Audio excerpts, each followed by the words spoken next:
The library book that kept getting ahead. I found the book on a Tuesday in the returns cart at Millbrook Public Library, wedged between a travel guide and a cookbook. The spine was worn leather, the kind of binding they don't use anymore, and the title was embossed in faded gold. The passenger in 412. No author listed. I recognized the call number system. It was from the old wing, the one they'd sealed off 3 years ago after water damage. I had no idea why it was in the returns cart or who'd checked it out. I should have just reshelved it. That was my job, reshelving returns 3 afternoons a week while I finished my degree, but something about it pulled at me. The cover illustration showed a train window at night with something that might have been a face reflected in the glass. I checked it out on my library card and brought it home. The story was exactly the kind of thing I read back then, slow burn mystery about a woman on a cross-country train who starts noticing the other passengers aren't quite right. They dress in styles from different decades. They never eat or sleep. They seem to be watching her. The unnamed narrator describes increasing dread, small moments of wrongness that accumulate. I loved it immediately. I read it in 3 nights, staying up until 2 in the morning, curled on my apartment couch with the radiator hissing beside me. By chapter 4, I was completely immersed. The narrator had discovered that all the other passengers got off the train at a town that didn't appear on any schedule or map, and she was trying to figure out if she should follow them or find a way to leave the train before they reached that place. The mystery deepened. I was maybe halfway through the book when I fell asleep on a Thursday night, the book open on my chest. Friday morning, I picked it back up. I was at a crucial moment. The narrator was in the dining car, pretending to eat while watching the other passengers, when I realized something was wrong with the pages I was reading. The handwriting in the margins had changed. Not just a comment or two, but dozens of lines in what looked like the same hand, writing in blue ink all over the white space. The notes weren't annotations, they were predictions. "She's going to ask about the conductor next," one note said, written in the margin of a scene I hadn't read yet. I flipped ahead. The handwriting continued, page after page, in margins I hadn't seen before. It was impossible. I owned this book now. I'd read it continuously. No one had added to it. I checked the copyright page. First edition, 1987. No publisher listed. My hands were shaking. I kept reading because I couldn't stop. Chapter 7, which I hadn't reached yet, showed the narrator finally encountering the conductor. The handwritten notes in the margins described exactly what would happen beat for beat before I read the actual printed text. And then they went further. They predicted Chapter 8, Chapter 9. They predicted dialogue I hadn't read yet, seen details that hadn't occurred yet in the story. I called my friend Marcus that afternoon. He was the only person I knew who cared about weird stuff like this. "Listen, this is going to sound insane," I said, "but I need you to come over and tell me if I'm having a psychotic break." When he arrived, I showed him the book. He read the handwritten notes, then read the printed chapters that followed. His face went pale. "This is impossible," he said. "Someone's written the ending in the margins before the middle happens." He flipped forward. "Oh my God, it keeps going. It's notes on chapters that aren't even in this book yet." "I know," I said. "I'm not crazy, right?" "No, but something else is." He handed the book back to me carefully, like it might burn him. "What are you going to do?" I kept reading. I had to. It was like watching a movie where someone was narrating the next scene from off-screen. The printed chapters would describe exactly what the handwritten notes had predicted. The narrator found the conductor, asked him questions about the other passengers, about the mystery town. The conductor smiled and said something that made her realize the truth. I read it. Then I saw the margin notes had already explained what the truth was 1 chapter ahead, but then something shifted.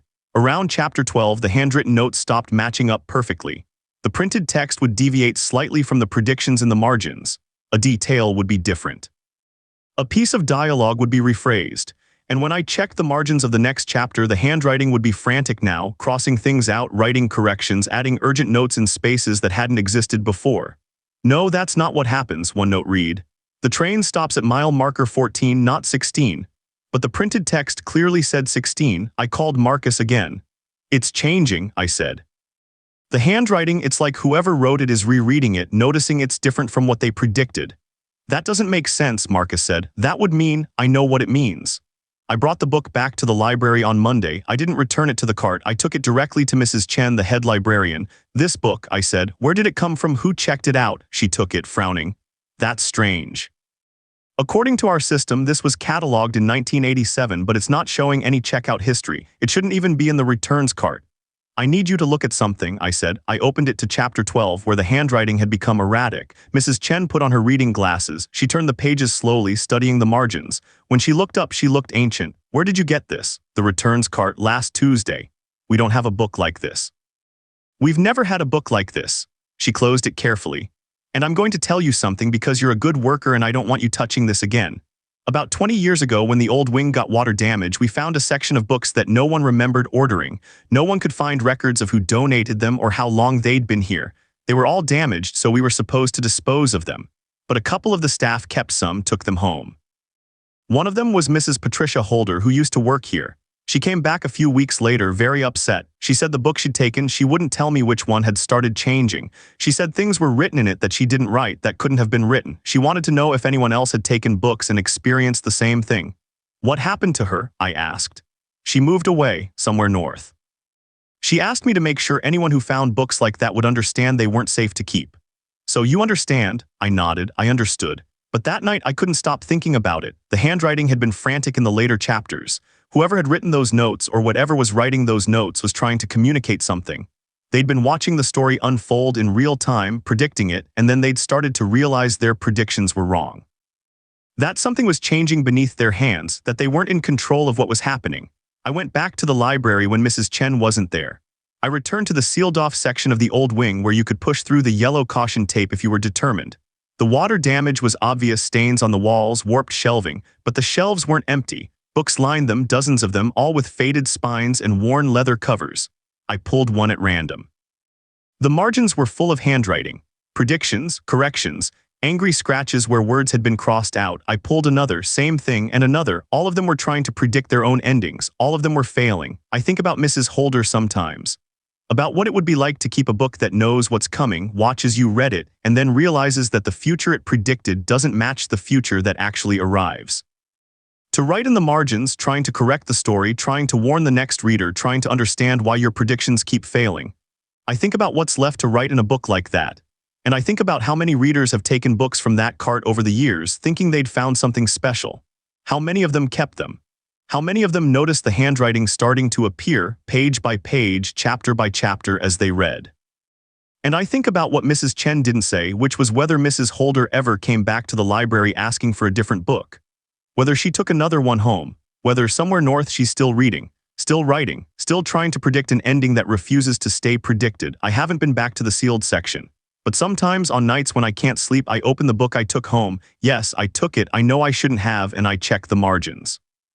The handwriting is still there, but now when I read the printed chapters, I'm always looking ahead, always checking the margins of the next chapter, trying to see what predictions have been made about what I'm about to read.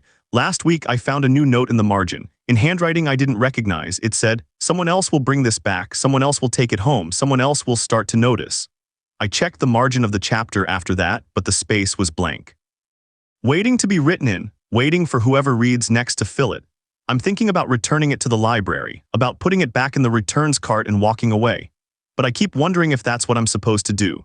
And I keep wondering if, by thinking about returning it, I've already changed what comes next. If somewhere someone's handwriting is shifting in a margin I can't see yet, crossing out their old prediction, rewriting a future where I make a different choice. I think I need to return it this week. I think I have to, but first I want to see what comes next. Drop your verdict in the comments. Wait, what?